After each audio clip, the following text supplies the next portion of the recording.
Selamat siang. Hari ini kita memasuki minggu ke-13 dari 14 pertemuan. Yang hari ini sebetulnya materi sudah selesai. Minggu depan mungkin kita coba latihan soal atau kita isi yang lain ya. Bahan hari ini adalah entropi dan hukum kedua termodinamika di buku Halliday Resnick bab 20 ya. Ya, kita lihat ilustrasinya. Ini adalah siklus Carnot yang mengikuti hukum termodinamika ya. Siklus Carnot adalah mesin untuk yang mengikuti entropi ya. Ya, siklus termodinamika yang minggu lalu kita sudah bahas bahwa hukum termodinamika pertama adalah menyatakan ketika ada suatu kalor yang dipakai untuk melakukan kerja sistem dan merubah energi dalam dari sistem ya. Nah, siklus termodinamika yang kita alami selama ini prosesnya kan ada proses isotermis, isobaris, isokoris, dan adiabatis ya. Nah, yang dinamakan siklus itu adalah sistem yang mengalami proses-proses termodinamika secara berturut dan dapat kembali keadaan awalnya. Ini siklus ya. Jadi siklus itu sistem tertutup seperti dalam rangkaian listrik tertutup dengan pemakaian hukum Kirchhoff ya. Jadi siklus termodinamika adalah sistem yang mengalami proses termodinamik secara berurutan dan bisa kembali ke keadaan awal. Ini yang dinamakan siklus ya. Nah, jika kita melakukan perubahan variabel, yaitu kita tahu untuk termodinamika kan tergantung pada tekanan, volumenya, dan temperatur ya, suhu. Maka keadaan sistem berubah. Nah, ini disebabkan oleh kerja yang dilakukan oleh sistem ketika dia menerima kalor ya. Jadi prinsip hukum termodinamika pertama yaitu sistem melakukan kerja ketika mendapatkan kalor dan merubah energi dalam sistem sendiri ya. Jadi kalor diperlukan ketika ada perubahan baik tekanan, volume atau suhu ya. Jadi besarnya kerja yang dilakukan oleh sistem itu tergantung dari urutan proses. Jadi prosesnya diberikan tekanan tetap atau volume tetap atau suhu tetap ya. Tapi setiap proses itu tentu saja akan membuat sistem bekerja ya, atau menerima kerja dari lingkungan ya.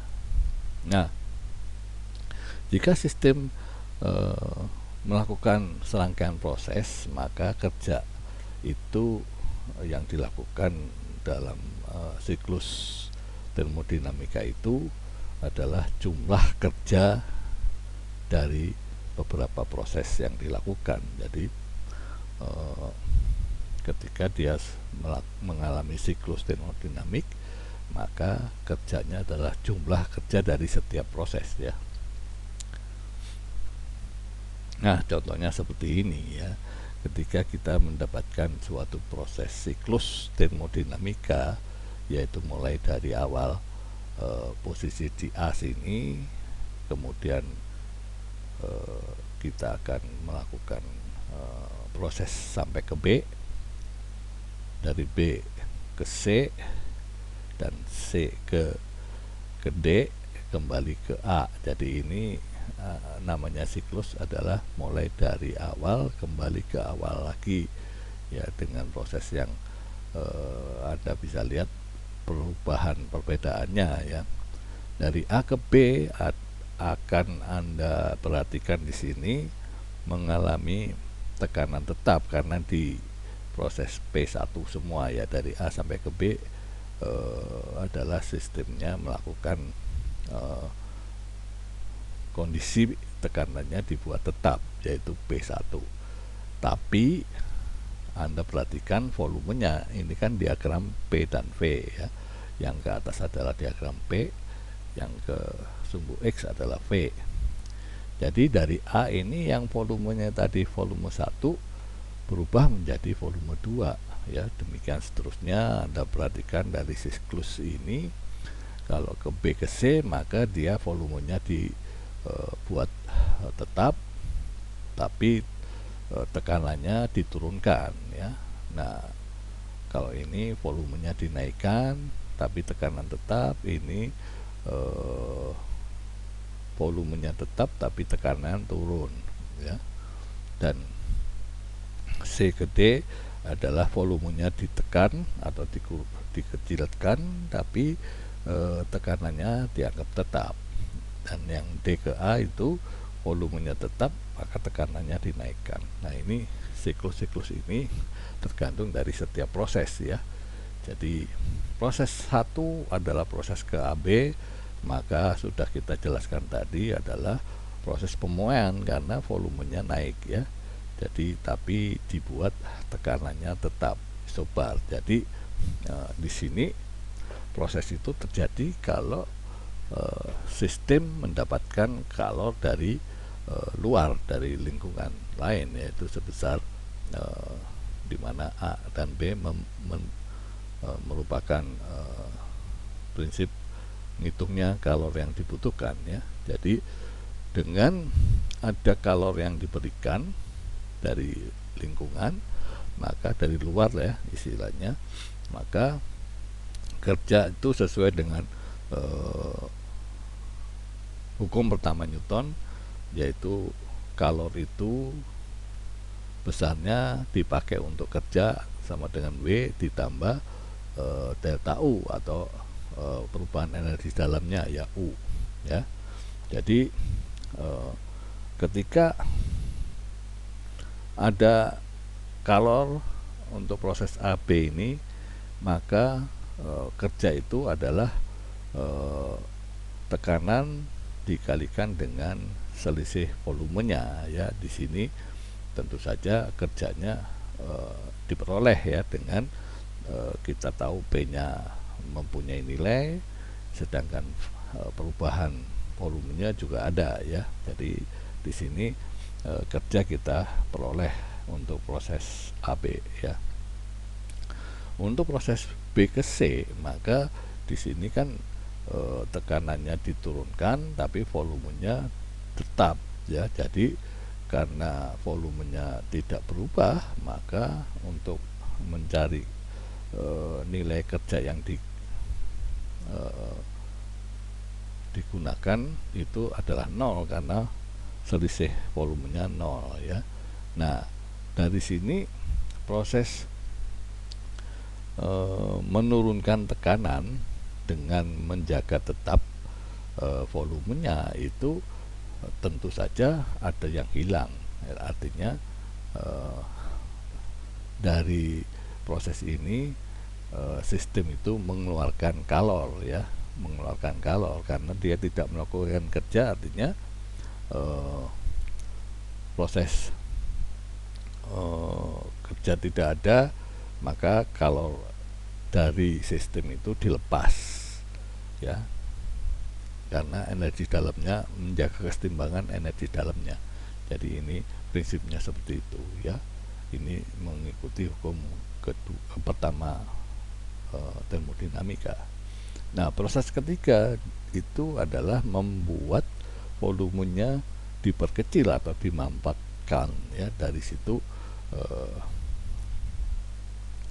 artinya dari volume tinggi ke volume rendah dengan tekanan tetap, itu juga membuat kalor dilepas ya, tapi kerjanya negatif ya, karena artinya kerja itu dilakukan oleh lingkungan ya, dilepas ke lingkungan, artinya dia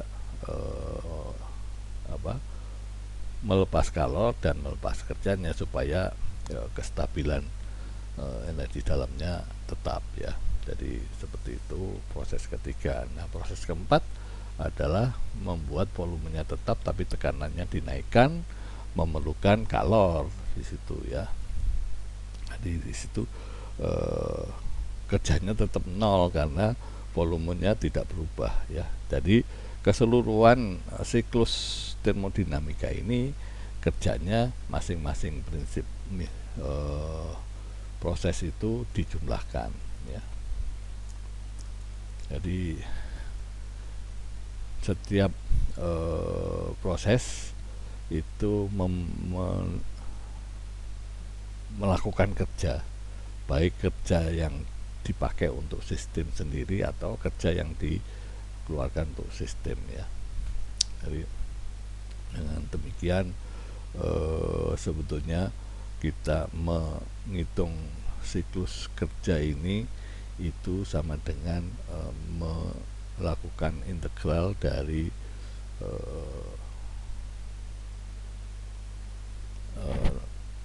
luasan yang dibentuk oleh segi 4 ini ya. Dari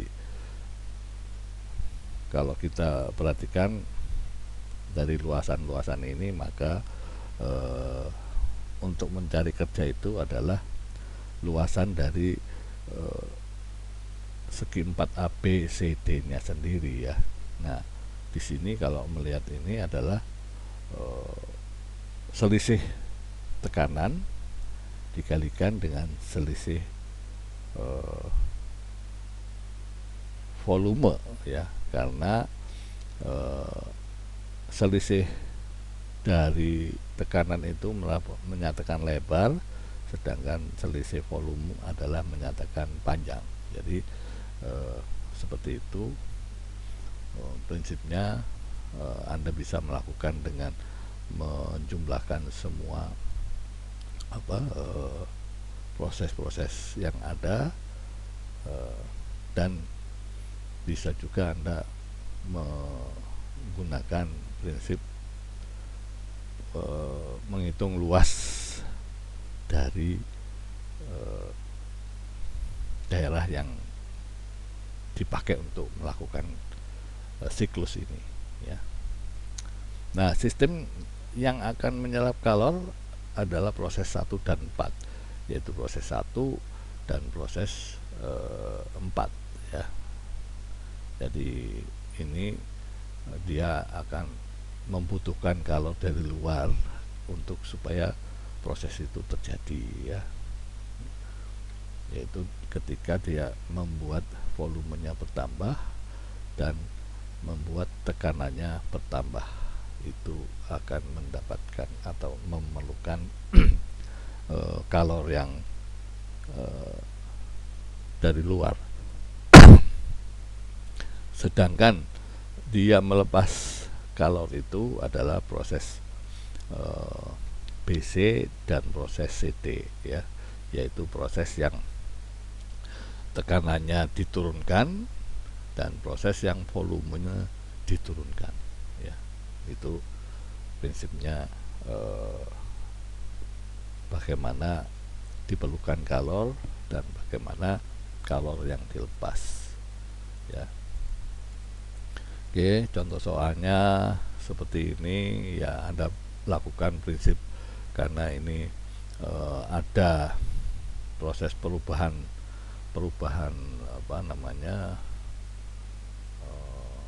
volume dan tekanan CP/CV ya, maka rumus yang minggu lalu kita lakukan kita gunakan ya, bahwa kalor yang dibutuhkan itu kalau dalam volume tetap dikalikan dengan selisih temperaturnya. Oke.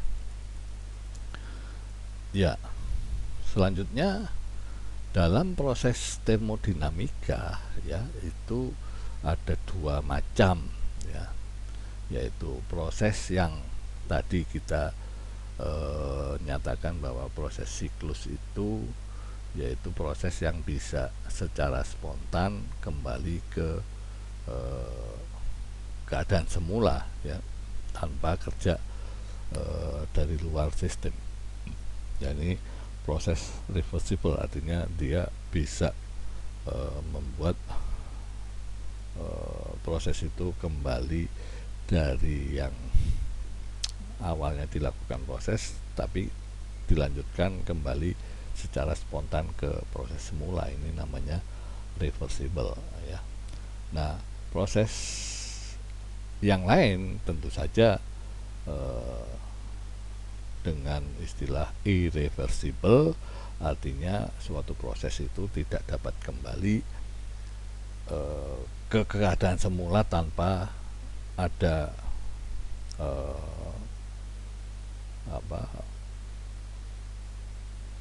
kerja dari luar ya.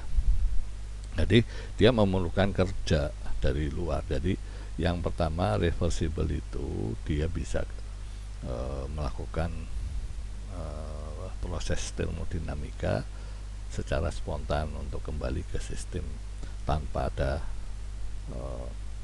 kerja dari luar. Sedangkan kalau irreversible dia tidak bisa spontan kembali atau tidak dapat mengambilkan seperti kembali ke posisi semula ya.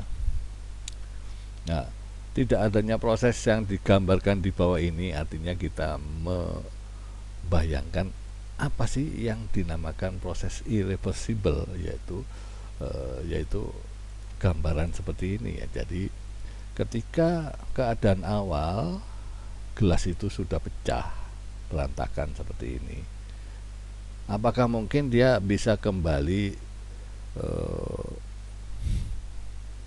membentuk dirinya tidak pecah-pecah lagi atau nyambung lagi sendiri ya. Nah, seperti itu. Selanjutnya dia bisa kembali berada di meja seperti semula. Jadi ini kalau runutan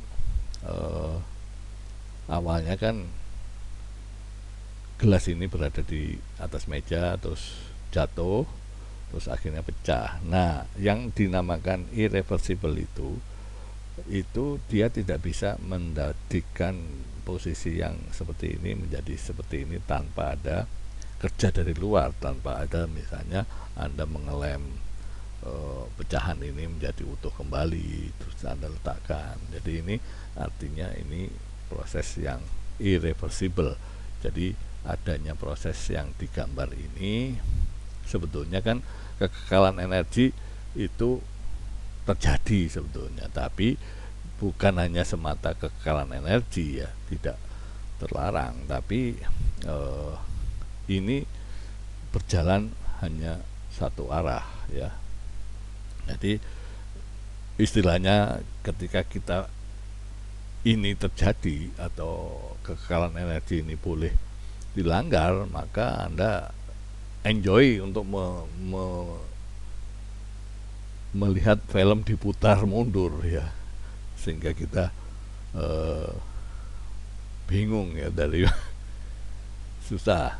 Jadi dari kalau diputar mundur flashback itu ya kita agak kesulitan ya memahaminya. Itu yang dinamakan proses irreversible. Nah, ini bayangan lebih konkret lagi ya. Jika proses irreversible terjadi pada sistem tertutup seperti ini ya, entropi S sistem selalu meningkat, tidak pernah berkurang atau turun. Nah, ini adalah proses irreversible, artinya ketika ada gas mengisi tabung yang sebelah kiri ini ya, dengan kondisi yang tertutup ya, maka ketika dibuka gas itu akan mengalir mengisi ruangan yang vakum ini, sehingga gas ini terbagi dua Jadi seperti ini. Nah, kalau sudah seperti ini nggak mungkin bisa mengosongkan tabung ini tanpa ada kerja dari luar ya. Jadi tidak bisa setelah dibuka terus Anda tutup terus Anda buka lagi ini menjadi kosong, itu impossible, itu yang dinamakan irreversible ya, tidak ini. Nah, selalu nanti apa yang dinamakan entropi adalah ketika kalor itu tidak seluruhnya digunakan untuk melakukan kerja ya, sebetulnya seperti itu nantinya. Jadi proses irreversible itu seperti ini ya, jadi sebelah kiri. Nah, sebelah kanan itu bisa saja karena dia prosesnya gas ini dimampatkan dan dimuaikan tanpa ada perubahan temperatur ya, ini dari exothermal ya, ekspansi exothermal, bisa dia dimampatkan, bisa dia muaikan ya. Jadi volume itu bisa ditekan, bisa muaikan ya. Ini kan proses yang ini ditekan dan dimuaikan. Jadi ini bisa kondisi atas dan bawah bisa dilakukan ya dengan proses ini dinamakan proses irreversible ya. Jadi Anda bisa memahami tentang ini irreversible sebelah kiri, sedangkan reversible adalah sebelah kanan ya. Jadi jika proses itu terjadi pada sistem tertutup, artinya kita sudah memahami ada sistem terbuka, sistem tertutup, dan terisolasi ya. Jadi kalau sistem terbuka itu ada massa dan kalor yang lepas ke lingkungan. Kalau di tertutup itu massanya tidak lepas, tapi kalornya bisa lepas ya. Tapi kalau terisolasi, massa dan kalornya tidak lepas ke lingkungan ya. Jadi sistem yang ada di termodinamika, Anda sudah paham waktu kita bahas termodinamika yang lalu ya. Jadi jika prosesnya dalam sistem tertutup, artinya massanya tidak keluar tapi kalornya bisa keluar ya. Tapi di sini entropi sistem selalu meningkat ya untuk proses yang sebelah kiri irreversible. Tapi kalau di reversible itu delta S nya konstan atau tetap. Nanti kita perhatikan bahwa entropi ini untuk reversible itu biasanya sama dengan 0, kalau irreversible lebih besar dari 0 ya. Ya, jadi yang dinamakan entropi itu adalah besaran yang menyatakan banyaknya kalor atau energi yang tidak dapat diubah menjadi kerja ya. Jadi ini adalah definisi tentang entropi ya. Perubahan entropi itu simbolnya adalah delta S ini dari suatu sistem yang mengalami reversible ya sama dengan kalor yang diserap sistem dan lingkungan, yaitu delta Q dibagi suhu mutlak dari sistem tersebut. Jadi yang didefinisikannya entropi itu banyaknya energi kalor, tapi dalam sistem matematik yaitu perubahan entropi itu besarnya sama dengan kalor yang diserap sistem atau diserap dan oleh sistem oleh sistem dan lingkungan dibagi suhu dari sistem, ya. Jadi rumusnya adalah seperti ini. Perubahan entropi itu merupakan selisih dari kalor antara sistem dan lingkungan dibagi suhu mutlaknya, ya. Nah, maka untuk ciri proses irreversible itu perubahan entropi totalnya itu sama dengan nol, yaitu baik sistem maupun lingkungannya.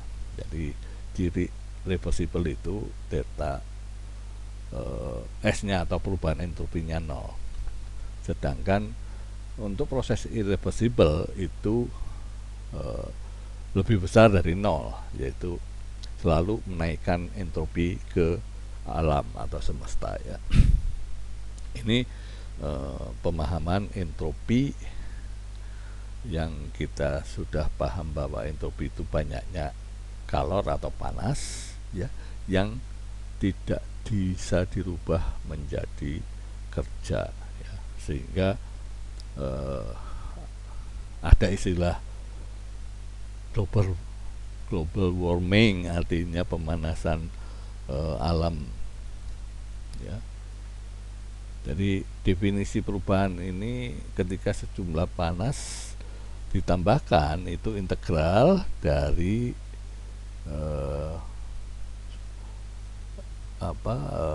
suhu mula-mula sampai suhu akhir, perubahan kalor per suhu mutlaknya, ya. Atau bisa saja kita nyatakan bahwa entropi akhir dikurangi entropi mula-mula. Jadi apa yang dinamakan indeks F adalah final,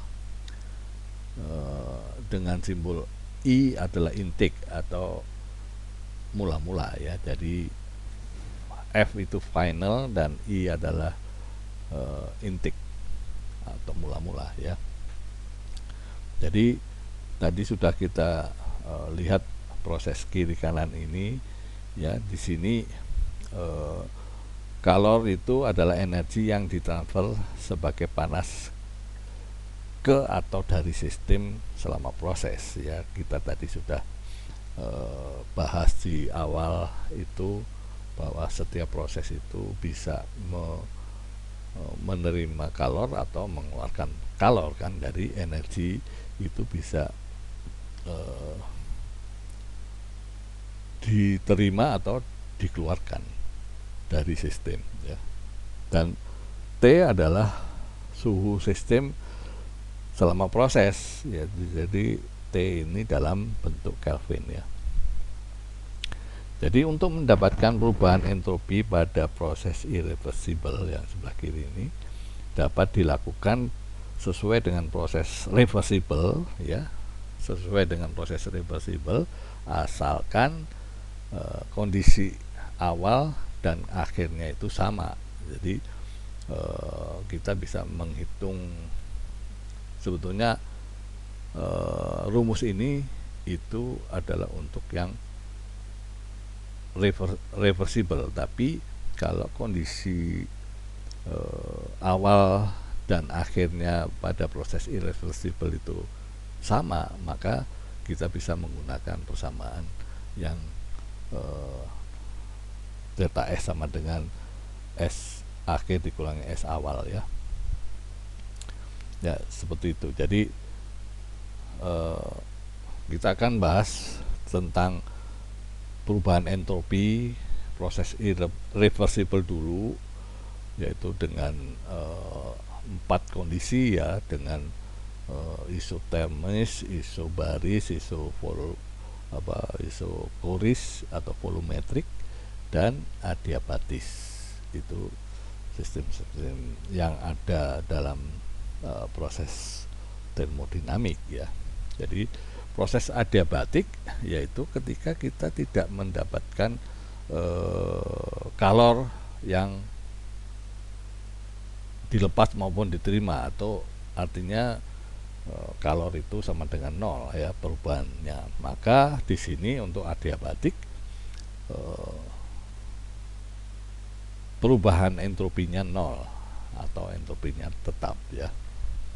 Jadi proses adiabatik itu tidak membuat adanya entropi atau pada umumnya kalor itu dipakai kerja ya. Ini intinya seperti itu. Tadi kan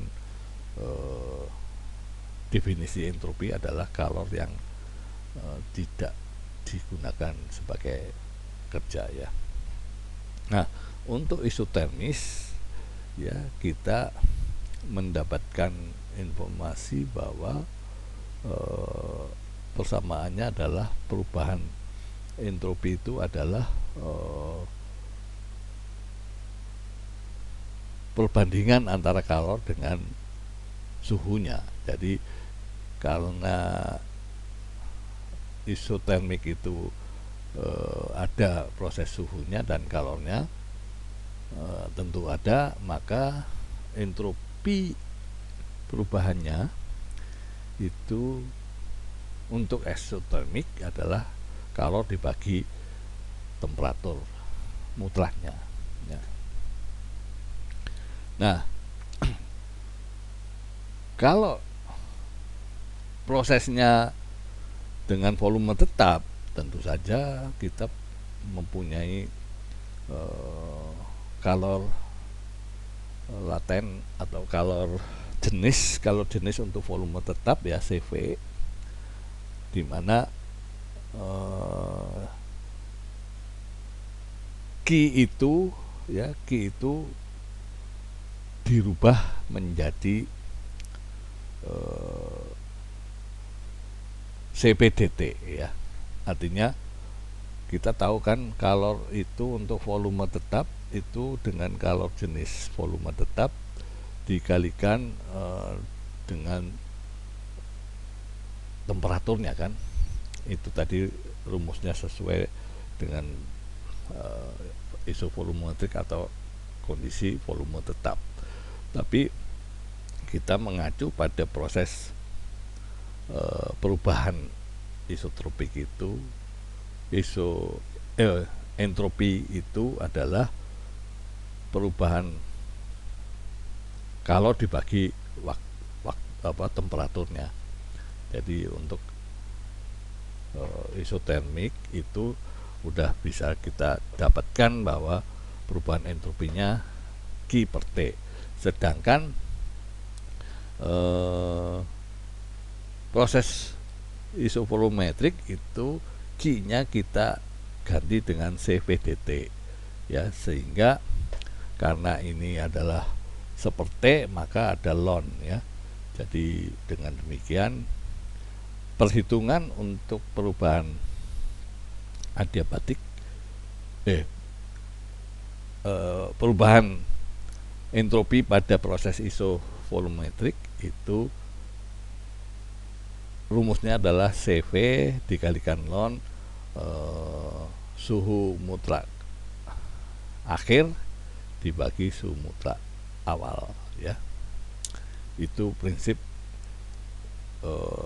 perhitungan perubahan entropi ketika prosesnya adalah volume tetap. Sekarang tekanan tetap berarti kita tahu bahwa kalor itu besarnya sama dengan kalor jenis tekanan tetap CP dikalikan dengan temperatur mutlaknya kan ya. Jadi hanya merubah Q menjadi proses isobalik itu Q-nya itu sama dengan kalor jenis tekanan tetap dikalikan dengan T-nya ya. Jadi isobalik dan isokorik atau isovolumetrik itu terjadilah ln dikalikan dengan kalor jenis masing-masing ya. Nah, di sini dinyatakan bahwa suhu untuk sistem itu dinotasikan sebagai T1 ya, T1. Sedangkan T2 suhu reservoir itu adalah di mana suhu itu dikeluarkan ke lingkungan ya. Jadi tapi di sini suhu reservoir itu artinya penampung suhu ya. Jadi reservoir adalah benda yang suhunya dianggap tetap walaupun sejumlah kalor keluar atau masuk ke dalam benda tersebut. Jadi T2 itu atau T akhir ya, artinya itu adalah suhu reservoir ya. Jadi ini istilah saja bahwa T1 itu suhu sistem atau T mula-mula ya, sedangkan T2 itu suhu reservoir, di mana istilah atau definisi reservoir itu benda yang suhunya dianggap tetap walaupun sejumlah kalor dikeluarkan atau dimasukkan ke dalam benda ya. Jadi dia tidak terpengaruh perubahan suhu ketika kalornya diambil atau menerima ya. Ini pemahaman perubahan entropi untuk proses reversible. Nah, tadi kan untuk irreversible itu bisa menggunakan persamaan delta S itu sama dengan integral dq per dt asal kondisi awal dan kondisi akhir sama ya.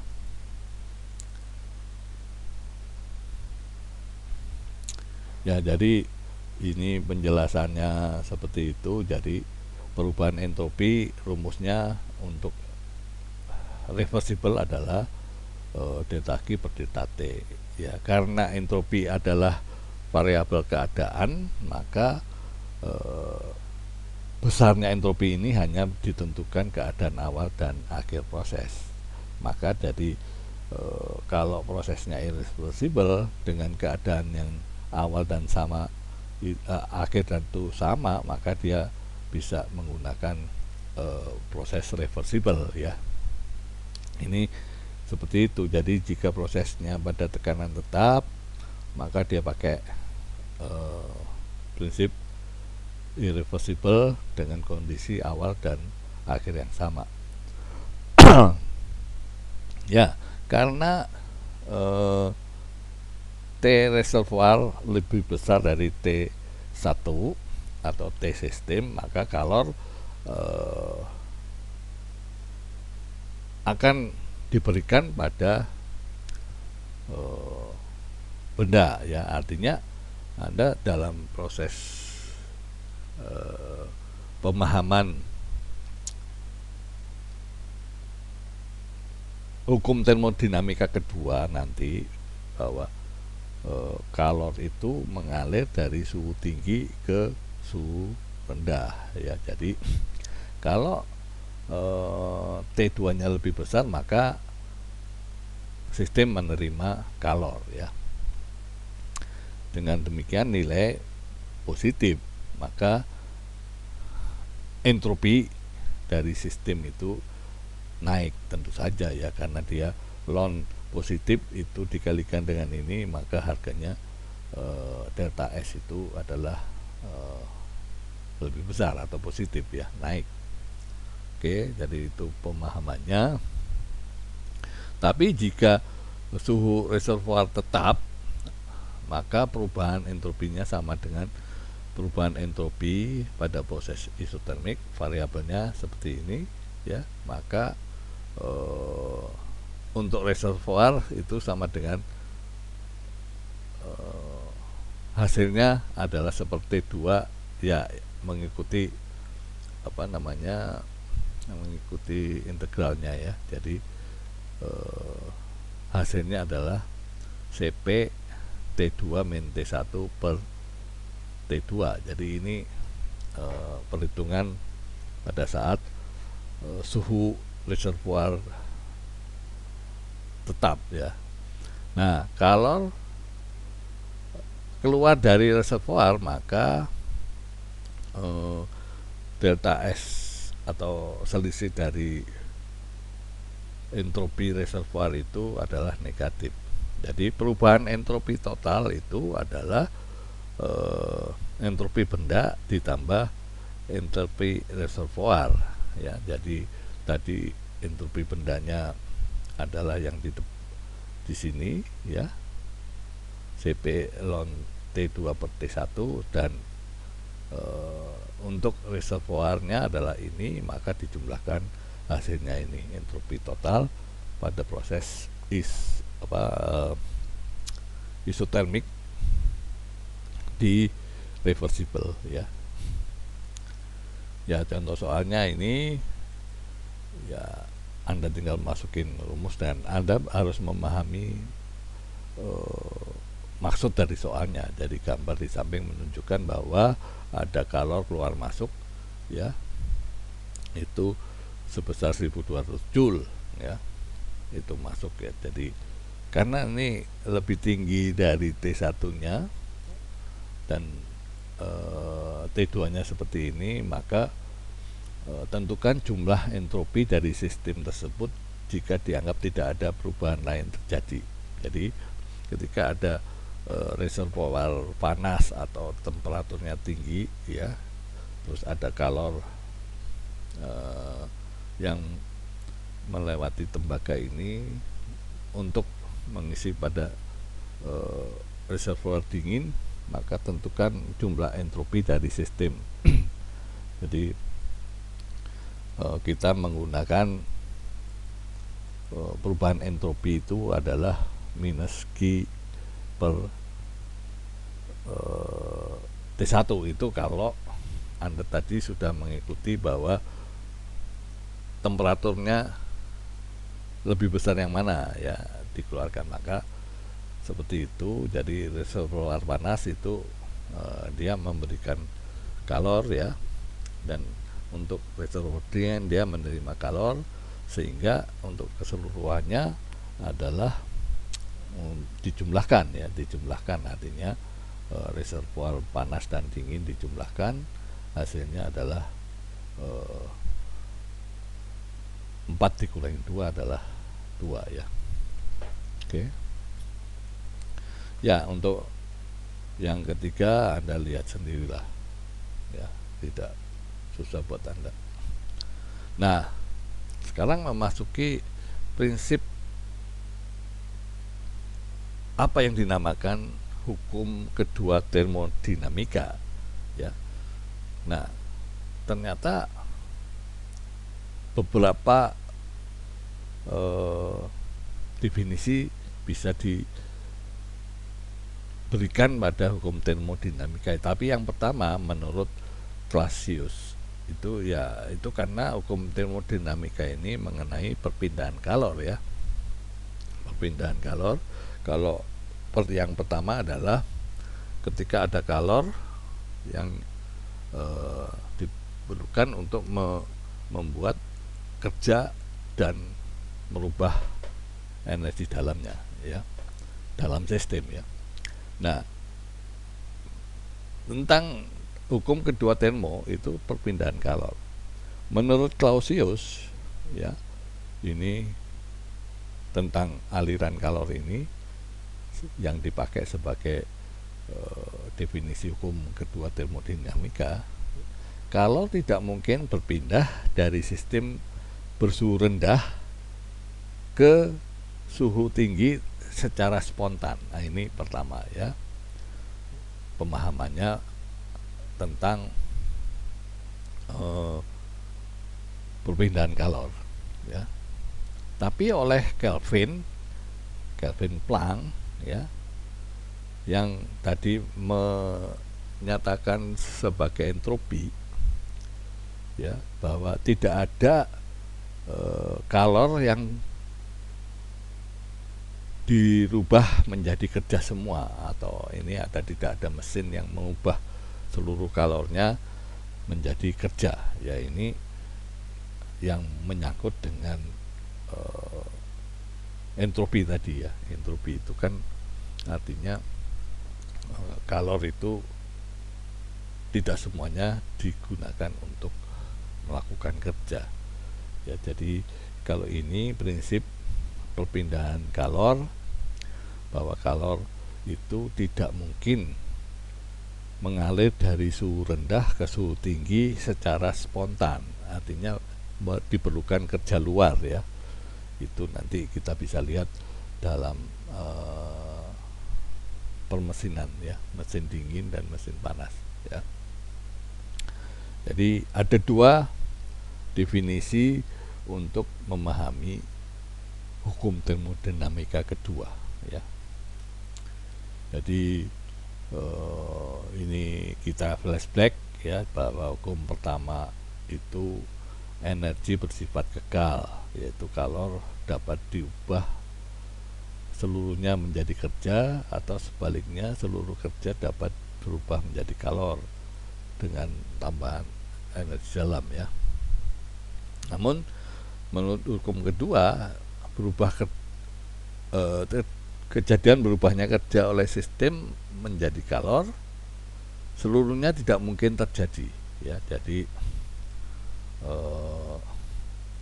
dia kejadiannya ini merupakan proses irreversible. Jadi menurut Clausius memperkenalkan besaran baru yang disebut entropi, yaitu besaran yang menyatakan energi atau kalor yang tidak dapat diubah menjadi kerja, yang kita sudah pahami tadi ya. Jadi pernyataan lain hukum kedua termodinamika, entropi total dari sistem yang terisolasi tidak pernah berkurang ya, tentu saja karena dia tidak ada yang keluar dari sistem kan, karena terisolasi. Jadi hukum kedua yang tadi kita tahu ini adalah irreversible dan ini reversible ya. Jadi jika suatu proses dalam keadaan sistem tertutup bukan terisolasi ya, jadi dia bisa masih ada keluar kalornya ya, entropi sistem meningkat untuk proses irreversible dan konstan untuk reversible. Hal ini tidak pernah berkurang. Jadi artinya hukum kedua termodinamika yang dinyatakan sebagai perubahan entropi adalah delta S itu lebih besar atau sama dengan 0 ya, karena tergantung proses irreversible atau proses reversible ya. Kalau irreversible selalu positif ya.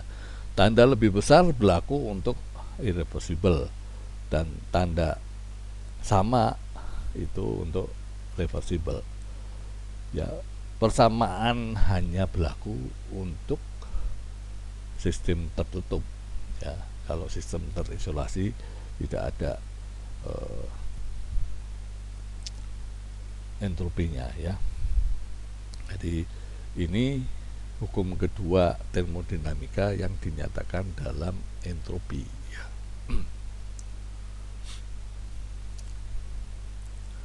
Nah, ini pernyataan bahwa kalor yang masuk ke sistem hanya sebagian yang digunakan melakukan kerja ya, sebagian lagi digunakan untuk menambah energi dalam sistem. Ini yang di hukum pertama termodinamik ya.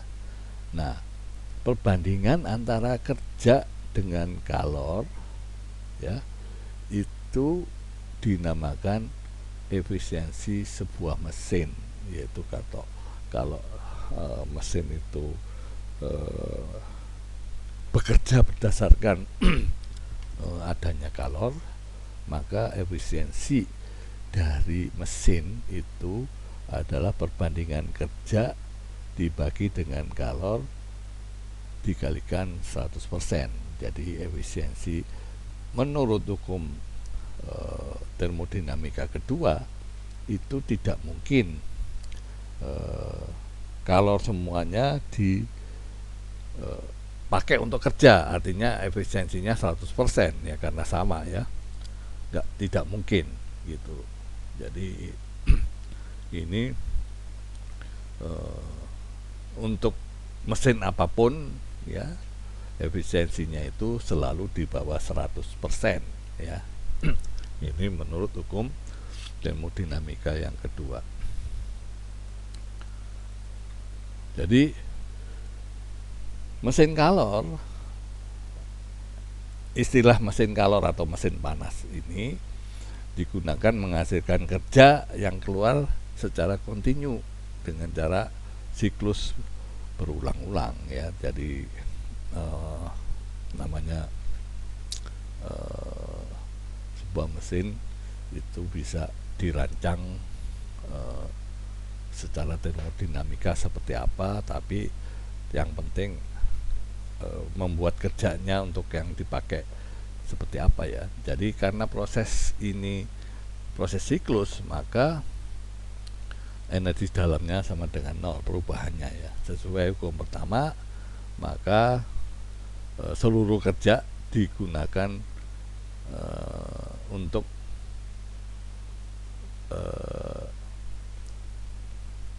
seluruh perubahan kalor itu dipakai untuk kerja ya. Ini hukum pertama, tapi hukum kedua kan tidak mungkin ya.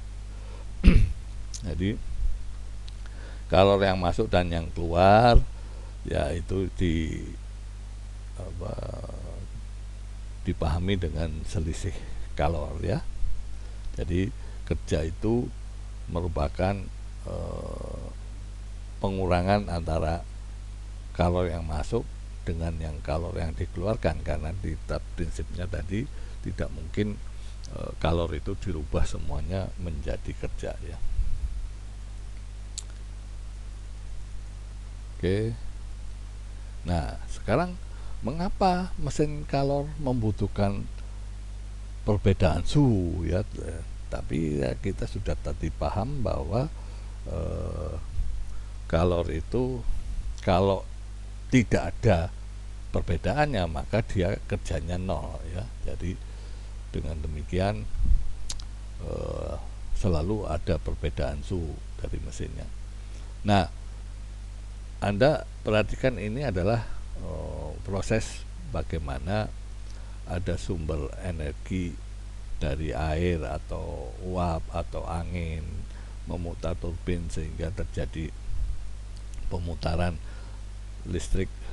Generator listrik ini menghasilkan energi listrik, tapi di sini tentu saja ada kalor yang terlepas dari sistem tertutup ini ya. Jadi keluaran panas dari mesin panas apapun itu namanya indeksnya adalah kalor lower atau kalor yang dilepas ya, disebut polusi termal ya. Jadi ini yang diserap oleh lingkungan sehingga ada global warming atau pemanasan global karena akibat semua sistem permesinan yang ada di dunia ini itu membuat polusi termal ya. Penyebaran termal atau formula panas ini adalah konsekuensi dari hukum Newton kedua ya. Jadi ini tidak dapat dihindari ya, tapi dapat dikurangi, yaitu dengan bagaimana mengurangi jumlah energi yang kita gunakan ya. Ini prinsip nanti kalau Anda sebagai engineer harus bagaimana supaya pemanasan global atau pencemaran panas itu akan hilang tidak mungkin, tapi diperkecil ya. Nah, prinsip kerja mesin kalor ya sudah kita nyatakan bahwa temperatur tinggi mengalir ke temperatur rendah ya. Jadi suatu reservoir temperatur tinggi dialirkan untuk ke mesin ini melakukan kerja ya, sehingga ada kalor yang rendah ya. Jadi ini kalor tinggi tadi itu digunakan untuk membuat mesin itu bekerja ya. Tentu saja ada kalor yang dibuang itu kalor uh, lower color ya, yang tadi sebagai polusi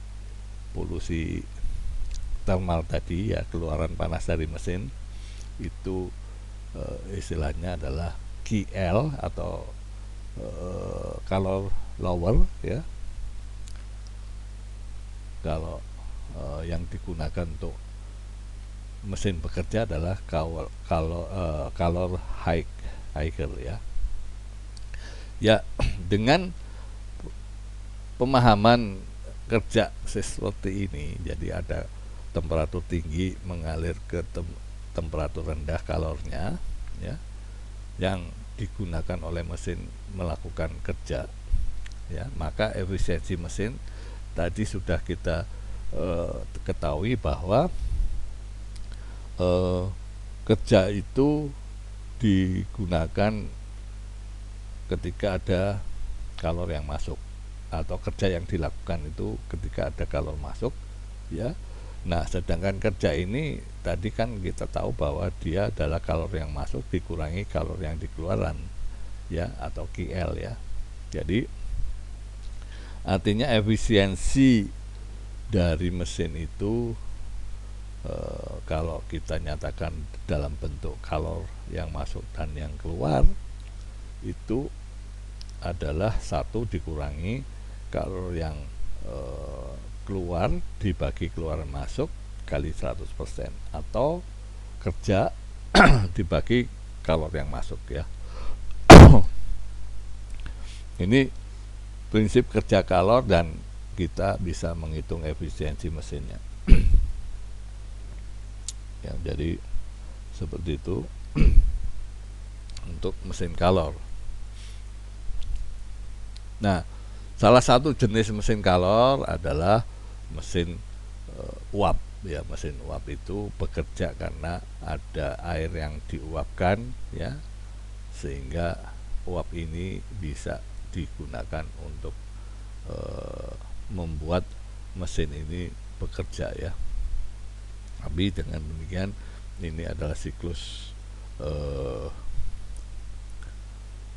dari termodinamika ya, seperti ini, sehingga proses boiler ini akan mengembun ya, kondensasi akan menjadi air kembali, maka terus dipompakan ke atas untuk dipanaskan lagi. Ini sistem termodinamika, siklus termodinamik ya, dan Anda bisa menggunakan desain yang seperti apa membuat siklus ini bisa berjalan dengan baik ya. Nah, juga tentang mesin yang ada atau mesin pembakaran dalam internal adalah mesin kalor juga. Ini nanti kita bahas dengan lebih jelas pada mesin bensin ya, mesin bensin, karena dia prinsipnya adalah prosesnya pembakaran di dalam ruang mesin ini ya. Ya, ini satu persatu di sini disebutkan bahwa ada pemasukan bahan bakar ya sebagai gas yang nanti dibakar di sini, terjadi pembakaran sehingga akan membuat uap itu membuat mesinnya bekerja ya. Nah, ini mesin bensin ya, dan seperti itu tadi prinsipnya adalah bagaimana bahan bakar itu diseplekan terus langsung dibakar oleh busi ya.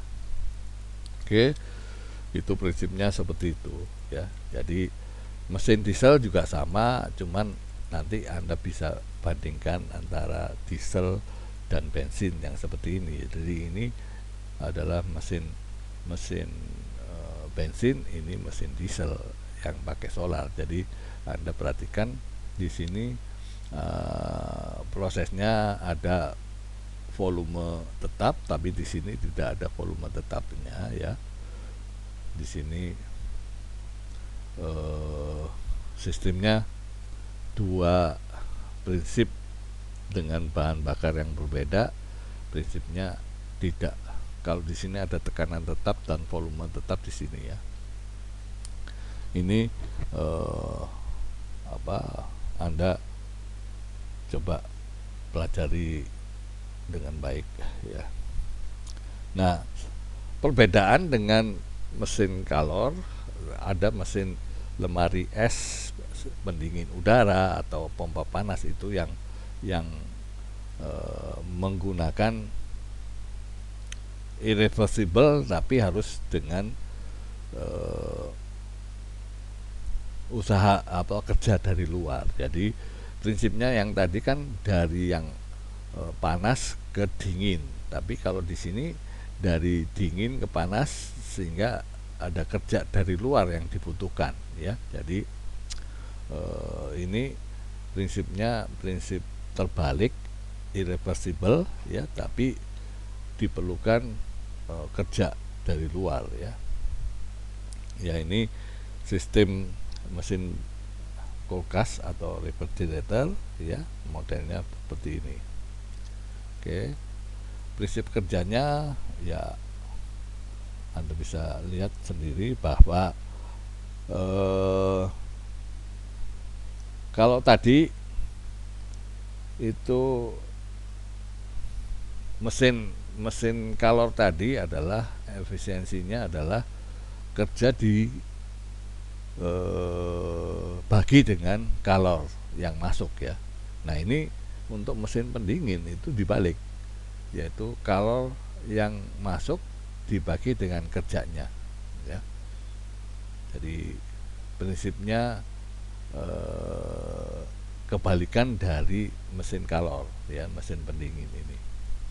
Oke ya, contoh soalnya tinggal masukin rumus, tidak perlu dibahas ya. Nah, ini pompa panas, yaitu memanaskan kondisi ruangan ketika di musim dingin di 4 musim ya. Jadi dimana kondisi ruangan ini dijaga supaya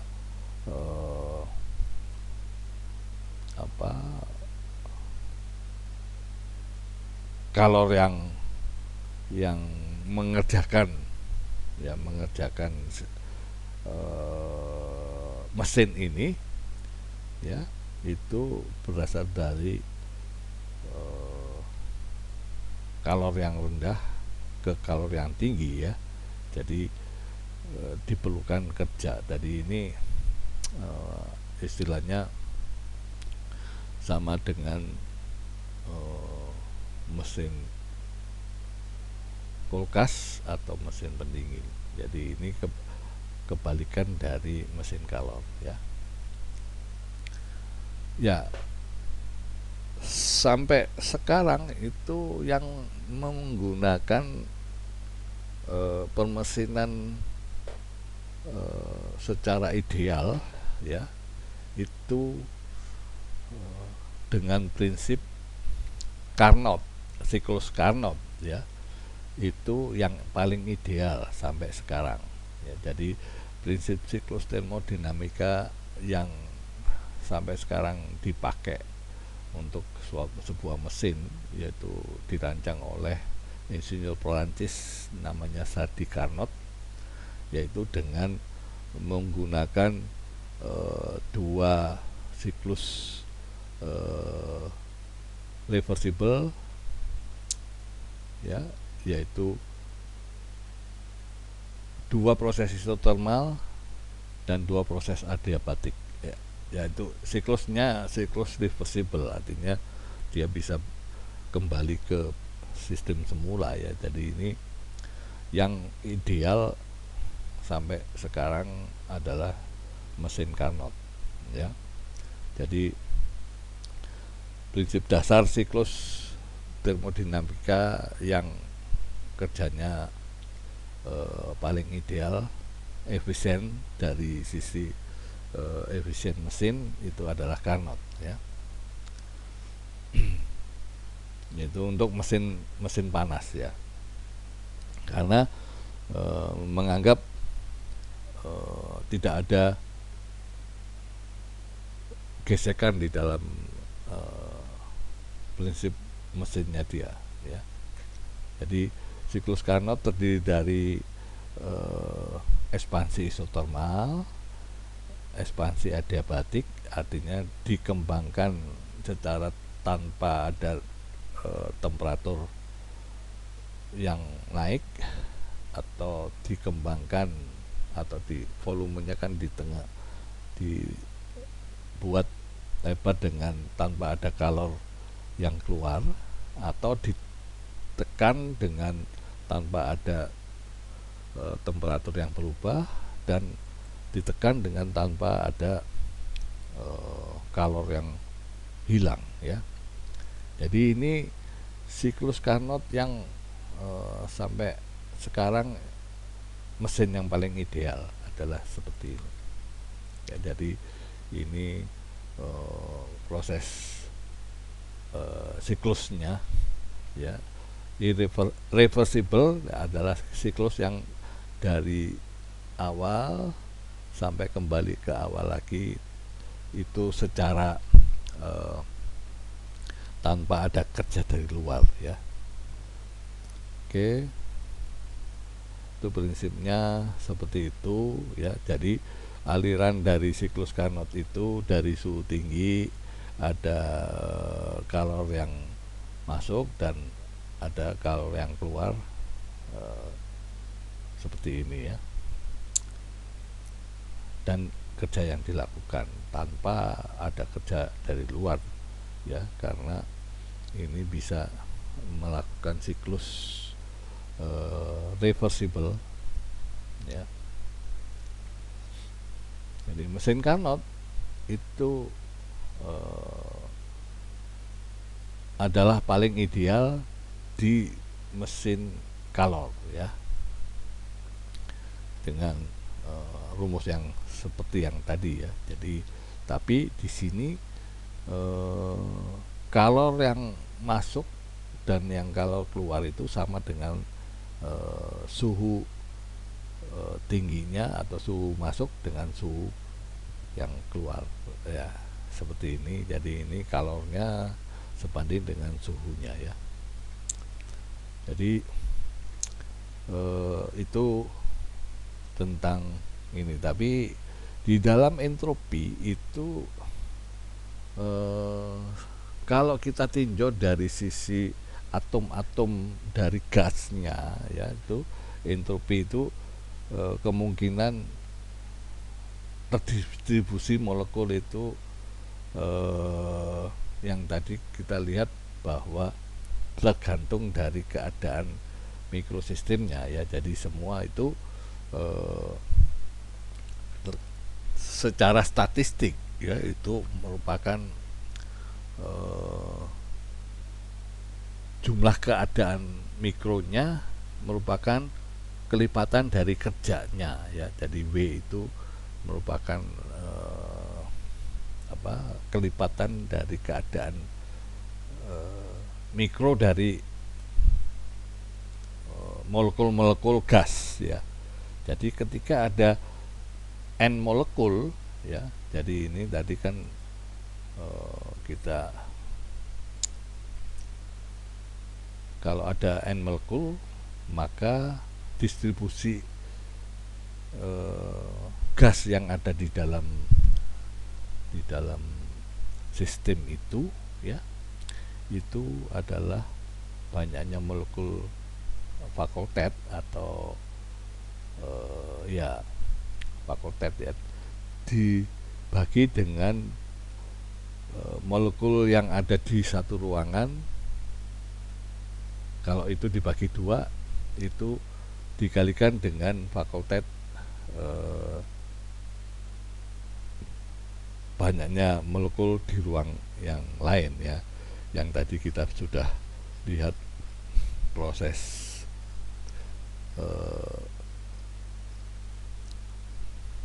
keadaan dari entropi itu, sebuah gas yang seperti ini ya, sebuah gas ini itu akan berada di kondisi 1 dan 2 ini tergantung dari ini. Jadi namanya kerja yang dilakukan itu sama dengan jumlah keseluruhan dibagi dengan posisi N1 dan N2 ya. Itu definisi dari entropi yang kita bahas tentang distribusi keadaan mikrosistem ya. Jadi hasilnya adalah pandangan statistik tentang entropi, bahwa kerja itu adalah perbandingan antara jumlah molekul ya dibagi dengan molekul 1 dan molekul 2 yang pada posisi di kotak yang lain ya. Jadi ada dibagi menjadi 2 misalnya, ini seperti itu ya. Nah, dengan patokan seperti ini maka kondisi misalnya ada 6 berada di dalam satu kotak, tapi di bagian kotak ini dibagi 2 ya. Nah, kotak terisolasi berisi 6 molekul gas ini ya. Jadi seperti ini. Jadi setiap molekul memiliki kemungkinan atau probabilitas yang sama untuk berada di kiri kotak seperti di paruh kanan ya. Ya, jadi kemungkinan itu bisa dimiliki oleh setiap molekul ya. Pengaturan untuk kemungkinan itu sesuai dengan konfigurasi 3 ya, konfigurasi 3 dalam tabel ini ya, atau sesuai dengan konfigurasi 4 ya. Konfigurasi 3 adalah ini dan ini ya. Ini untuk ada 6 kotak itu ya. Jadi N1 kemungkinan berisi 4, N2 nya berisi 2 seperti ini ya. Ini contoh saja. Jadi ada kemungkinan kontribusinya adalah N1 nya adalah 4 dan N2 nya 2 seperti yang gambar di atas, dan N1 nya 3 sama rata seperti ini, dan N2 nya juga 3. Maka perhitungan W nya itu adalah 6 fakultet ya. 6 fakultet dibagi dengan kalau dia posisi 3 dibagi 4 dikalikan dengan 2 fakultet itu adalah 15 ya. Jadi dengan demikian entropinya adalah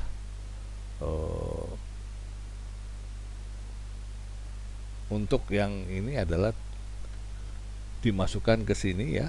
Artinya entropi itu adalah W nya sudah ketemu dari sini, maka entropinya S itu sama dengan bentar ya, kalkulasi W nya ini, entropinya ini perkalian dari entropi itu adalah perkalian dari W ya, jumlahnya seperti ini. Jadi kalau di 15 dikalikan dengan jumlah molekulnya sehingga hasilnya ini ya. Seperti itu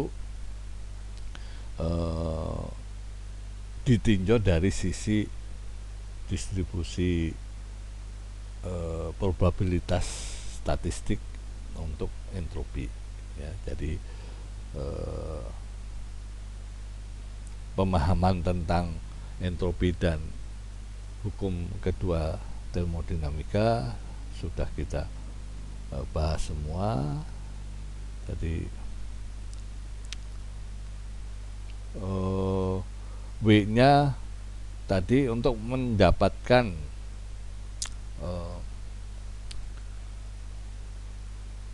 dari persamaan W tadi ya, maka kita mencari S-nya itu adalah perkalian antara ln W dengan konstanta Boltzmann ya. Ini yang terakhir, bahwa tadi W-nya itu adalah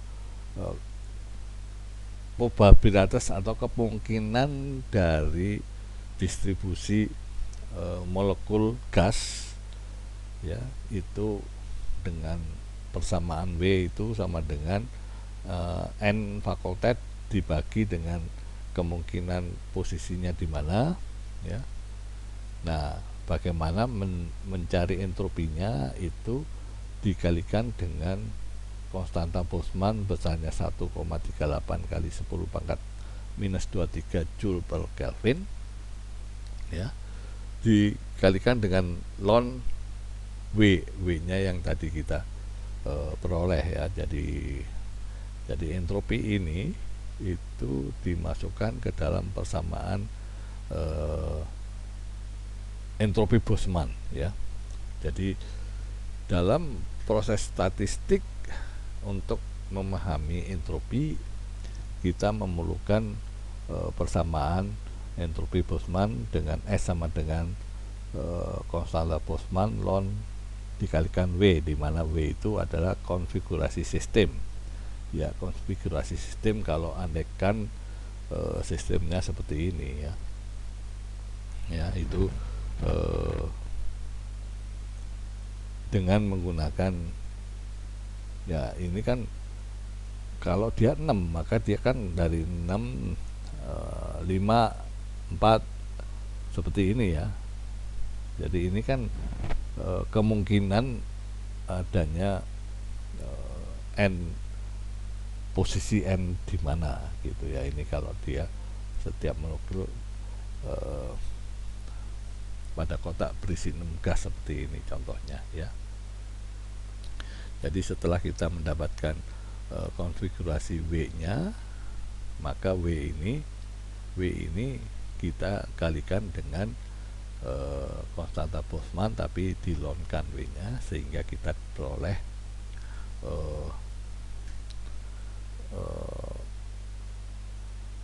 nilai entropi ya. Nah, ini kalau kita tahu N-nya kecil-kecil, tapi kalau N-nya besar maka kita gunakan namanya Stirling ya. Stirling itu dinamakan bahwa ln N jumlah molekul fakultet itu sama dengan N dikalikan ln N dikurangi N ya. Jadi ini nanti mencarinya bahwa perkiraan Stirling ini akan digunakan mencari entropi dengan nanti dikalikan dengan konstanta Boltzmann-nya ya. Jadi itu sementara yang sudah kita bahas tentang entropi dan hukum kedua termodinamika. Anda bisa memahami lebih lanjut dengan melakukan latihan dalam bab 20 nomor 4, 16, 24, 26, 36 dan 43.